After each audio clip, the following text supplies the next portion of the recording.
ईसा अलैहिस्सलाम एक बाग से गुजर रहे थे तो आप अलैहिस्सलाम ने एक नौजवान को बाग को पानी देते देखा। आप अलैहिस्सलाम करीब से गुजरे तो नौजवान ने कहा, हज़रत आप मेरे लिए एक दुआ कर दीजिए कि अल्लाह मुझे अपनी मोहब्बत का एक ज़र्रा दे दे। आप अलैहिस्सलाम ने फरमाया, बेटा अल्लाह की मोहब्बत का एक ज़र्रा तो बहुत ज़्यादा हो गया, तुम बर्दाश्त नहीं कर पाओगे।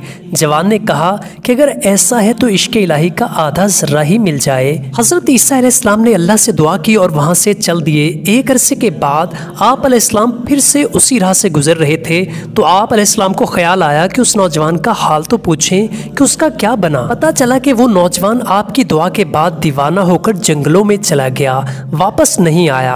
आप उसकी तलाश में निकल पड़े। आपने देखा कि वो एक चट्टान पर खड़ा था और आसमान को तक रहा था। ईसा अलैहिस्सलाम ने आपको सलाम किया लेकिन कोई जवाब नहीं आया। फिर आप अलैहिस्सलाम ने फरमाया, ए अल्लाह के बंदे, मैं ईसा हूँ जिसने तुम्हारे लिए दुआ की थी। उसने वो भी नहीं सुना, उसे दुनिया की खबर भी नहीं थी। आप अलैहिस्सलाम को ताज्जुब हुआ तो अल्लाह पाक ने वही की, फरमाया कि ए ईसा, जिसके दिल में मेरे इश्क का आधा ज़र्रा आ गया तो फिर वो किसी की बात क्या सुनेगा।